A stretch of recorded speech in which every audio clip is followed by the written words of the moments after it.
Good morning, Brew Daily Show. I'm Toby Howell. And I'm Kyle Hagee. Today, there's a new humanoid robot on the block that is aiming to be the vessel that brings AI to life. And we're talking about the billionaire secretly buying up land in Hawaii. It's Friday, March 1st. Let's ride.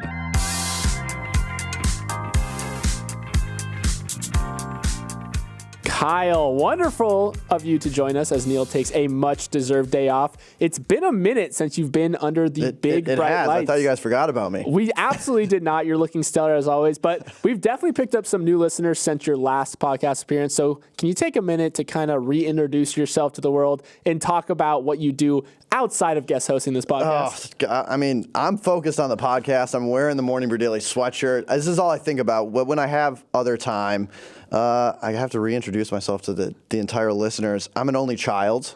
Okay, I'm from Minnesota, and really I am either listening to podcasts or recording them. Big podcast person. I love to read.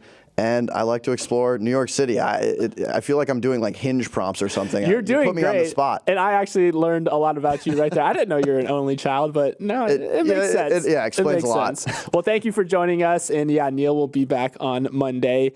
Before we jump into the show today, let's hear a word from our new sponsor, Factor. Factor makes delicious, ready-to-eat meals that come fresh, never frozen, and are crafted by their team of expert chefs. Seriously, these things are restaurant quality. Easy, Toby. I can see your mouth watering on the mic right now. I'm just picturing an unopened Factor meal, so much deliciousness inside. I just want to rip off the film and dive right in. Okay, contain yourself. We have a podcast to film. The one reason I'm super excited about Factor, Morning Brew gets our own code. So head to factormeals.com/morningbrew50, then use the code morningbrew50 to get 50% off. That's code morningbrew50 at factormeals.com/morningbrew50 to get 50% off. And now let's get into the show.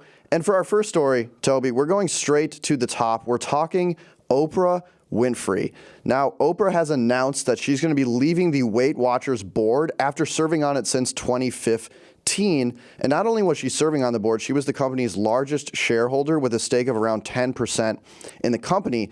To highlight the Oprah effect, when she joined the board, the valuation went up $700 million. And on her announcement that she's leaving the board, the stock is now down 18%. So Oprah is having a big impact on WeightWatchers.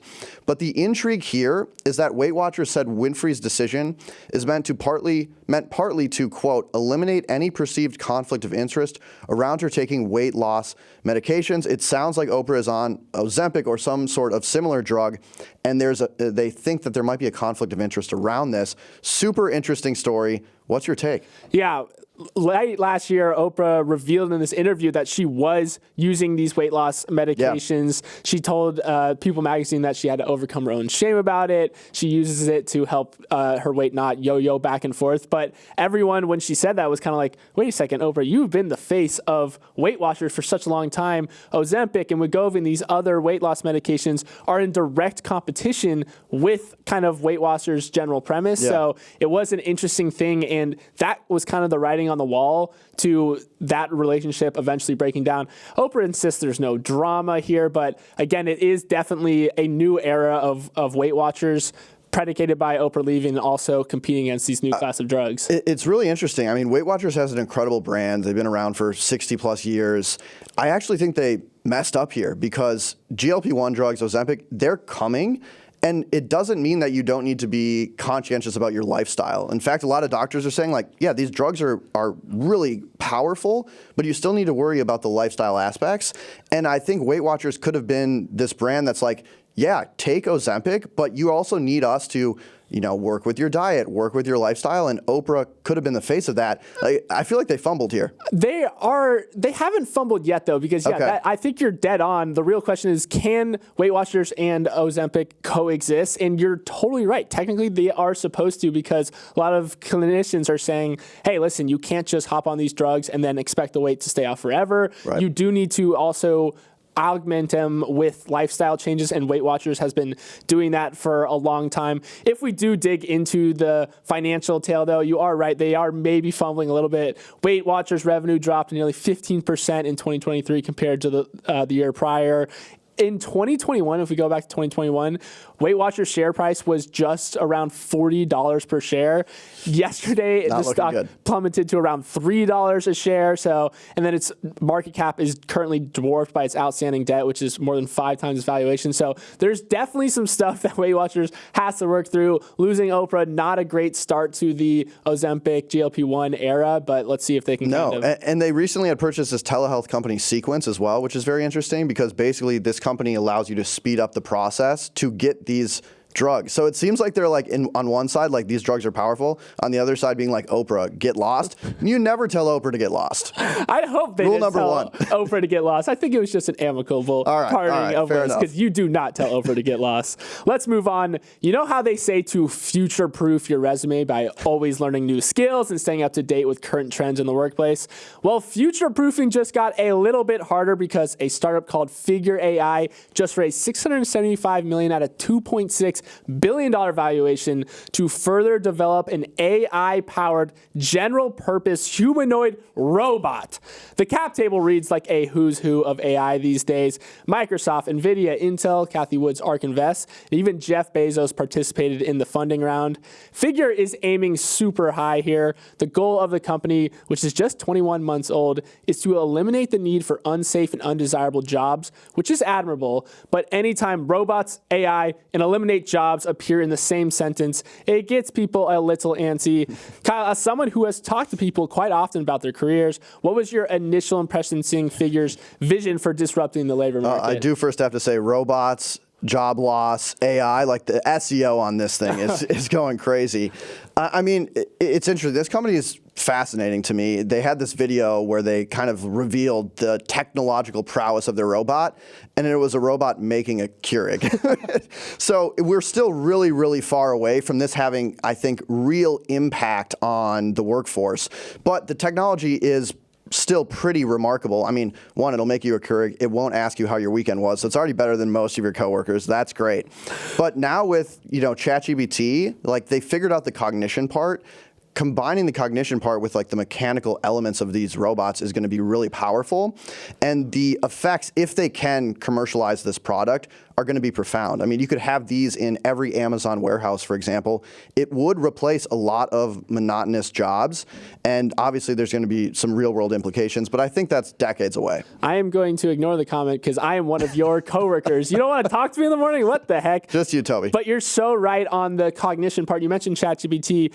Part of their announcement yesterday was OpenAI also is partnering with Figure to help develop the next generation of AI models for humanoid robots. So Figure is taking on the physical, how AI can interact with the physical world, while, yes, OpenAI is technically already made a lot of progress on the brains of AI, so it is quite a formidable partnership. My thing that is so interesting about humanoid robots is I've always wondered, why do all these companies insist on making their robots look like humans? Technically, they don't have to look human. They are robots. They could just be a giant tube for all we care. But all these companies have kind of said in the past that the reason why we make them look like humans is because the world is designed for the human body. Yeah. Like door handles are at the certain height, walkways are the perfect size for humans to pass through. So the best way, the human form is the best operating system in which to interact with the physical world. And I also think there's also something about, you want the robots to not look intimidating. Yes. You want them to look like not human enough that you don't get too nervous. And I think there's a big public perception thing that Figure is also working with. So those are some of the reasons why you always see these robots end up looking like tiny little humans. Yeah, it does give them a human feel, which I think is important. And what's interesting about Figure is there's tons of robots, but they typically do like one niche task. The idea with this is like it's a general robot that can, like one robot could do like 50, 100, 1,000 human tasks. And this is a really long game. There are robots that are like, could take a box, put it on a shelf.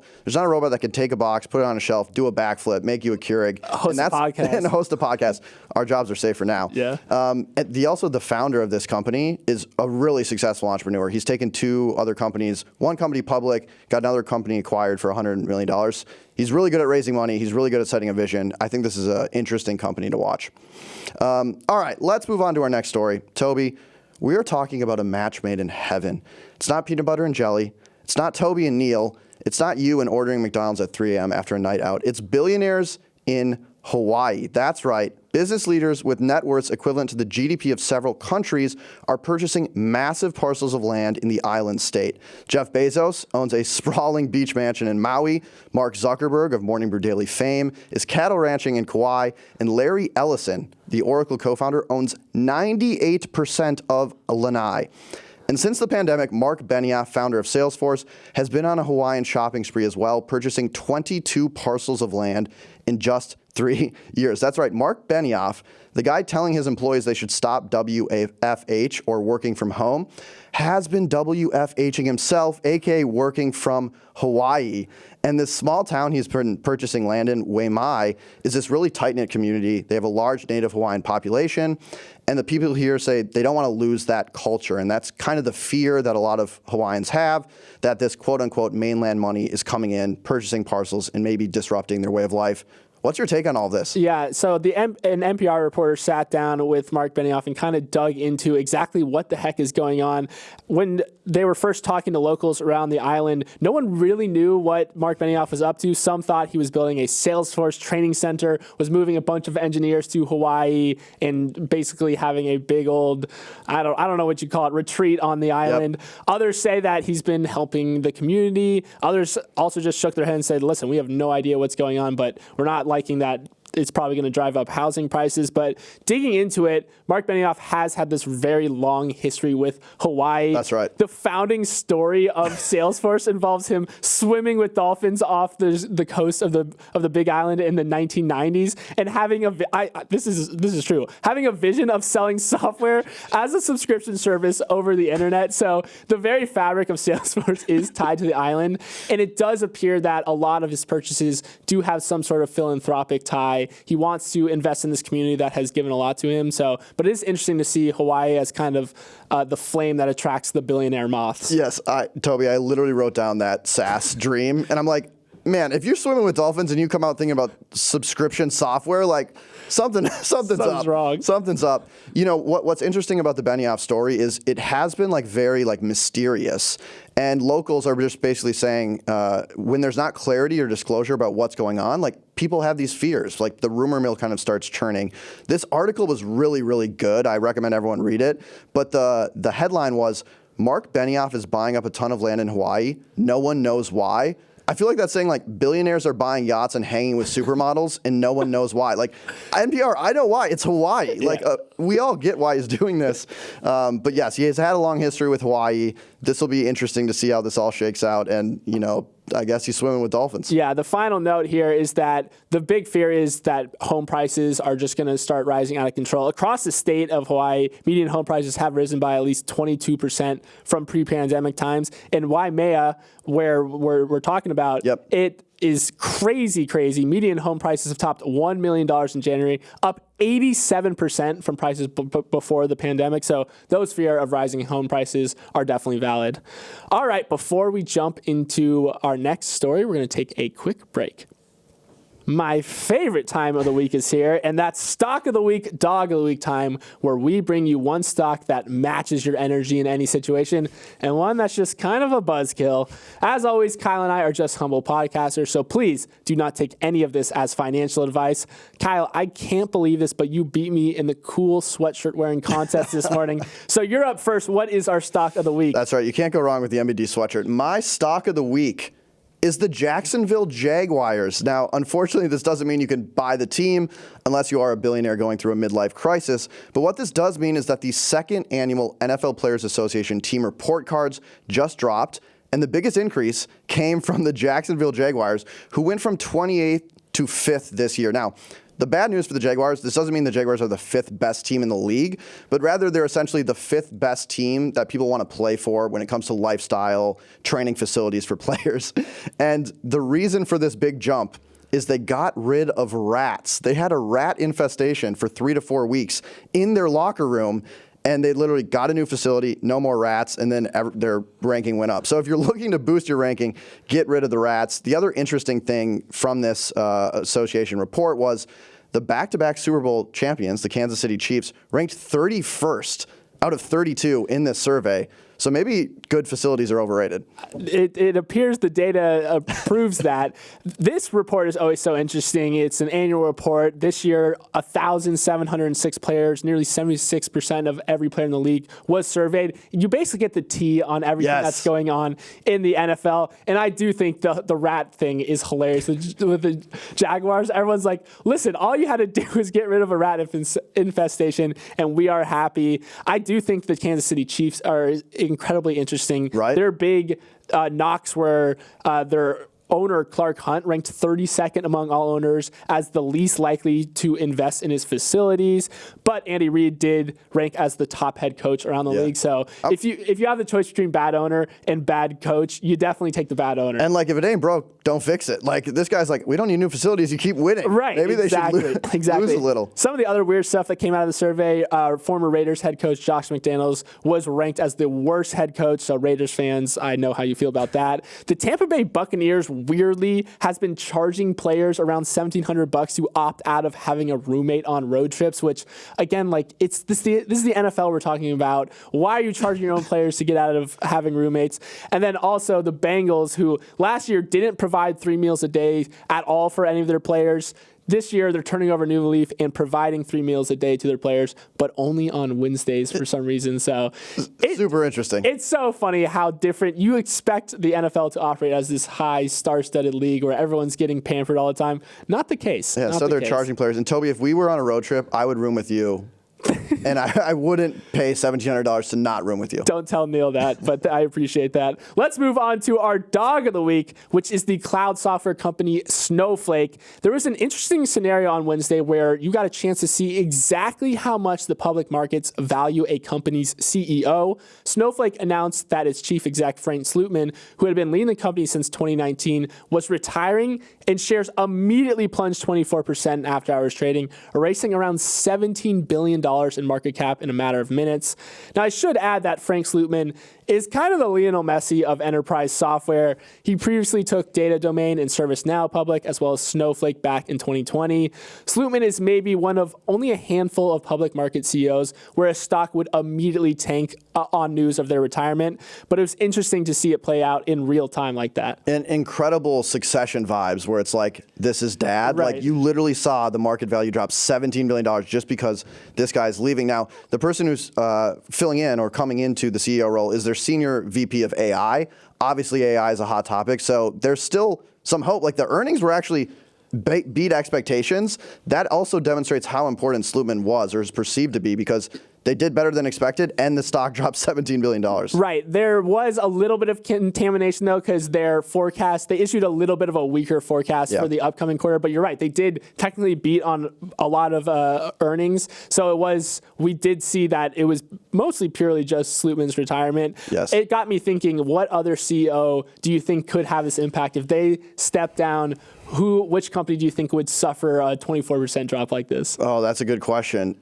My immediate mind goes to Mark Zuckerberg, actually. Like, he has been the co-founder and the CEO of Facebook for decades. Like, I don't even know his succession plan. They've never even hinted at someone else coming. If he just left, I think Facebook would be in a tough spot. That was definitely the name that came to mind. I also thought maybe you'd say Mark Benioff because he was top of mind. Also founder, CEO. Yeah, but it is interesting to think. I was wondering too, if Elon Musk suddenly stepped down from Tesla, would the stock tank, or at this point would it just kind of waffle? I think if he stepped down from Tesla, the stock would tank. And if he stepped down from Twitter, the stock would go up. That is dead on.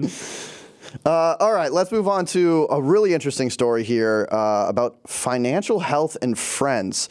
You know those random parables your parents would tell you when you were growing up? It turns out at least one is true, and that is comparison is the thief of joy. So Edelman Financial Engines just dropped this really interesting survey where they looked at 2,000 people regarding their attitudes towards wealth. And the finding was about 1/4 said they feel less satisfied with the amount of money they have because of social media.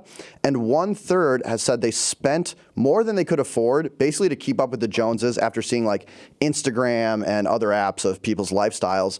And this falls in line with other recent studies that we probably all heard of. One that looked at how different groups compare their own financial well-being after learning where they were ranked within their peer group. And essentially, if you're doing really well, and you see that other people are doing worse than you feel happier. And if you're not doing well, even if objectively maybe you didn't know how other people are doing and you were fine with it, once you have that subjective experience of not doing well, you feel way worse about your position. This explains a lot about human psychology and how just humans interact socially with each other. It's a big explanation, too, for why the heck no one really feels great about the economy. Yes. Despite the economy looking very promising in a lot of areas. I mean, we got cooling inflation, a strong labor market, a GDP that grew 3.1% over the past year. But it doesn't really matter if the economy grew 3.1% if your neighbor Jim just bought a sick new set of golf clubs for himself or something like that. So you are so right. Comparison, and especially the social media aspect of it, where it's so easy to see what other people are putting out as the highlights of your life, it affects you and affects your financial well-being. Right, and it used to be like you could only compare yourself to your neighbors. They probably had a similar lifestyle to you. You're spot on, Toby. Like now with social media, every day I wake up and I see Mark Zuckerberg bought a new house in Hawaii. I'm like, man, I'm not doing enough here. And the article in the Wall Street Journal is really interesting because they followed this couple that essentially like was feeling really bad about social media in making it compare their finances, and they just got more involved like locally, and they really focused on like their own situation. They got involved with their local chamber of commerce, and they said they felt a lot better. I think it's just a good lesson for all of us. Like sometimes stepping away from social, getting back to reality, turns out it makes you feel good. Yeah, I mean, it's not revolutionary, but it's much harder to do than you might think. Yes. So, Kyle, if you see me in my exorbitant lifestyle on social media, don't worry. You're doing. Yeah, you're when doing you pulled just up in your Porsche this morning, I was like, I have to record a podcast with him? Damn. That was actually a taxi cab, but I appreciate that. Okay, let's move on to our last story of the day. A little sibling rivalry could lead to one of the biggest parties ever thrown. Mukesh Ambani, who is the chairman of Reliance Industries, the Indian conglomerate involved in everything from textiles to telecommunications, is Asia's richest man with a net worth of $114 billion. And he's throwing the weddings to end all weddings for his youngest son. I bring up sibling rivalry here because back in 2018, Ambani threw his daughter the most expensive wedding India had ever seen. Beyonce performed, receptions were held in Lake Como in Mumbai, and the reported cost came in at almost $100 million. How do we know this next wedding will outdo that one? Well, the 3-day-long pre-wedding party that kicks off today is a pretty good indicator. Rihanna has reportedly been booked to perform alongside the magician David Blaine, and everyone from Bollywood celebs to Bill Gates and even our boy Mark Zuckerberg are expected to attend. Kyle, diving into the details of what Ambani has planned for this party was an insane experience. I mean, you're getting Super Bowl performers. You get David Blaine. I didn't even know that guy still existed. You mentioned Mark Zuckerberg. He only got the invite because you interviewed him on Morning Brew Daily. That was the rumor. I mean, it's super interesting. This family has a 27-story home, so clearly they love extravagance. But the Indian wedding industry outside of just this family is massive. The country spends about $75 billion on weddings every year. It's the 4th largest industry in this country. So it's really important to India and Indians to have these really kind of like big weddings. And so, more power to them. It's really interesting. Yeah, I mean, I guess if you're the richest person in India, and India does love large, extravagant wedding celebrations, you got to go very big. Some of these details are insane, though. Around 2,500 dishes are expected to be served. Again, we're just talking about the pre-wedding party right now. To guests over 3 days to ensure they never eat the same dish twice. I love that. They're also chartering jets to return guests after the wedding. But get this, the guests have been asked to limit themselves to only 2 luggage items or 3 suitcases per couple. So even if you're getting a private charter jet flight, they still have luggage rules these days, which is just very ironic to me. Who are you hoping to sit next to if you're at the wedding table? Who are you hoping to be next to? I think an interesting one, someone who's attending this party that's very relevant right now, is Bob Iger, CEO of Disney, who literally this week announced an $8.5 billion merger of its India media assets with Reliance's on Wednesday. So I think he's sitting close to kind of the head of the table here because that is probably the most important business person who is attending the party. You could get some Disney tea. Yeah, if not, maybe David Blaine, because I always liked him on YouTube growing up. All right, Kyle, a pleasure as always, sir. And may I add that you're looking especially spiffy in that Morning Brew Daily hoodie. You are rocking. Thank you, Toby. But let's roll these credits. If you want to rate Kyle's performance on a scale of 10 to 10, our email address is morningbrewdaily@morningbrew.com. Emily Milliron is our editor and producer. Raymond Liu is our associate producer. Uchenna Waogu is our technical technical director. Billy Menino is on audio. Hair and makeup somehow managed to snag an invite to the Embody party. What the heck? Devin Emery is our chief content officer, and our show is a production of Morning Brew. Have a great weekend, everyone, and I wish you all well.